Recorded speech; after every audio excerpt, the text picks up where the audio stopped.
Hello friends, welcome to தமிழன் info. நான் உங்கள் ஆனந்த். இன்றைக்கி ரொம்ப ஒரு சூப்பரான டாபிக் பற்றி தான் பார்க்க போகிறோம்.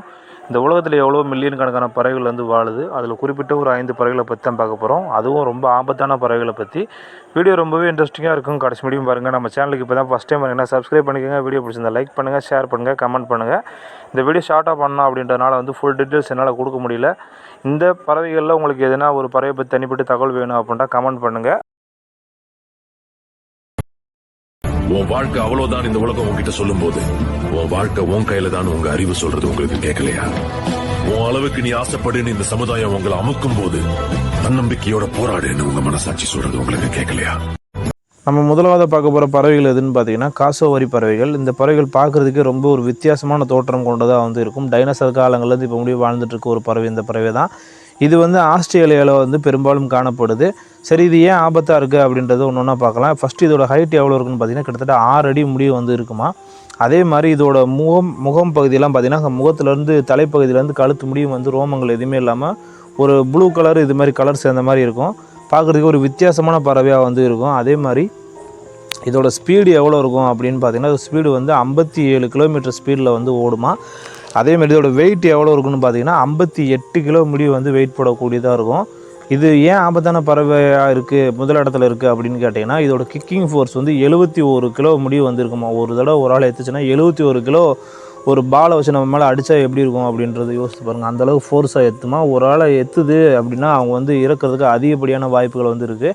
அதே மாதிரி ஒரு சிங்கத்தையே ஒரே கிக்கில் இந்த பறவையினால் சாவடிக்க முடியும். அதே மாதிரி இந்த பறவையோட காலில் பார்த்தோம்னா 5 அங்குலத்துக்கு வந்து நகங்கள் இருக்குது. மிச்ச மிருகங்கள்ட்டு தன்னை பாதுகாத்துக்கிறதுக்கு இது உதவுறதா சொல்கிறாங்க.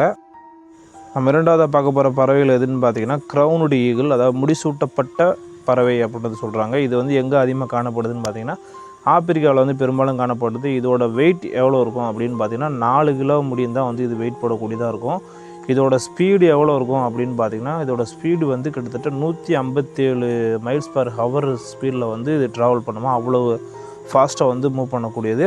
இது ஏன் 2வது இடத்துல இருக்குது அப்படின்னு பார்த்தீங்கன்னா இது வந்து இது அதுன்னு கணக்கு இல்லாமல் எல்லாத்தையுமே சாப்பிடக்கூடியது. மங்கூஸ், எலி, குரங்குகள் இது மாதிரி விஷயங்களை வந்து அதிகமாக வேட்டையாடி சாப்பிடக்கூடியது. அதே மாதிரி இதோட நகங்களால் ஒரு விஷயத்தை பிடிச்சிருச்சா அப்படின்னா இது விடுறது ரொம்பவே கஷ்டம். அதனால தான் வந்து இந்த உயிரினம் வந்து ரொம்ப ஒரு ஆபத்தான பறவையாக வந்து இருக்குது.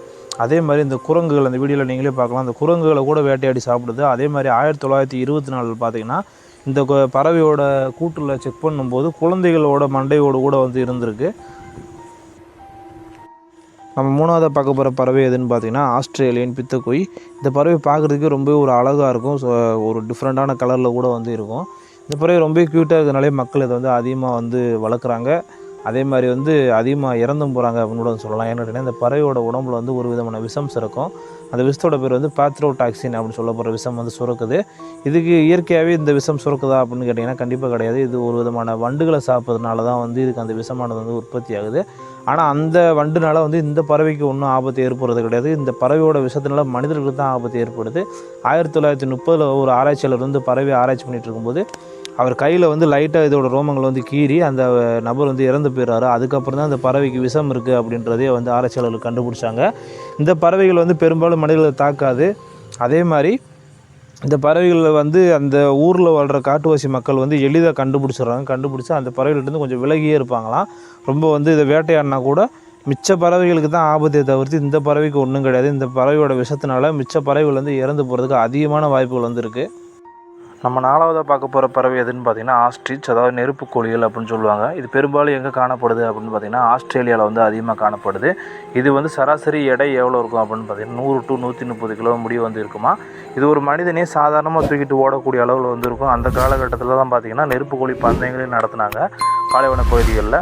இப்போ வந்து ஒரு சில இடங்களில் நடத்துகிறாங்க இல்லீகலாக. இது வந்து பேன் பண்ணிட்டாங்க, அதனால் வந்து நடத்துறது கிடையாது. அதே மாதிரி இதோட கால் ஸ்ட்ரென்த் வந்து ரொம்ப ஃபோர்ஸாக இருக்கும். ஒரு மிருகத்தையோ மனிதனையோ எடுத்துச்சு அப்படின்னா அவங்க பிழைக்கிறது வந்து ரொம்பவே கஷ்டம். அதே மாதிரி இதோட வாய்ப்பகுதி ரொம்ப ஸ்ட்ராங்காக இருக்கும். ஒரு காரோட பேனட்டே ஓட்ட போடுற அளவுக்கு இருக்கும் அப்படின்னா பார்த்துங்க. மனிதன் மண்டையிலலாம் குத்துச்சு அப்படின்னா எந்த அளவுக்கு ஒரு தாக்கத்தை ஏற்படுத்தும் அப்படின்றத பாருங்கள். மனிதன் மண்டையோடு நொறுங்கி போகிற அளவுக்கு வந்துருக்கும். அந்தளவுக்கு ஃபோர்ஸாக வந்து குத்தும். அதே மாதிரி மிச்ச மிருகங்களை அட்டாக் பண்ண ஆரம்பிச்சுன்னா துரத்தி அட்டாக் பண்ணக்கூடிய ஒரு பறவை இது. ஆஸ்திரேலியன் மேக்பி, இதை நம்ம 5வதாக பார்க்க போகிறோம். இந்த பறவை வந்து மேக்ஸிமம் பார்த்திங்கன்னா மனிதர்கள் தாக்குறது கிடையாது. ஒரு குறிப்பிட்ட சீசனில் வந்து மனிதர்களை வந்து தாக்குதான். நம்ம ஊர் காக்கா மாதிரியே இருக்குது இது பார்க்குறதுக்கு. இடையில என்ன வெள்ளை ரெக்கைகள் மட்டும் இருக்குது. இந்த பறவைகள் தாக்கி வந்து குழந்தைகள் பெரும்பாலும் வந்து தாக்குது. அதேமாதிரி செல்லப்பிராணிகள் மனிதரோட கண்கள் முகங்களை வந்து அதிகமாக தாக்குமா.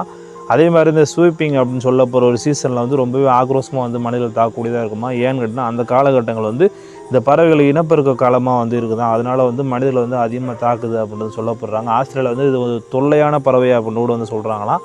அந்தளவுக்கு மோசமாக வந்து மனிதர்களை தாக்குதான். அதே மாதிரி இந்த பறவை பார்க்குறதுக்கு ரொம்ப ஒரு வித்தியாசமான தோற்றம் கொண்டதாக இருக்கும்.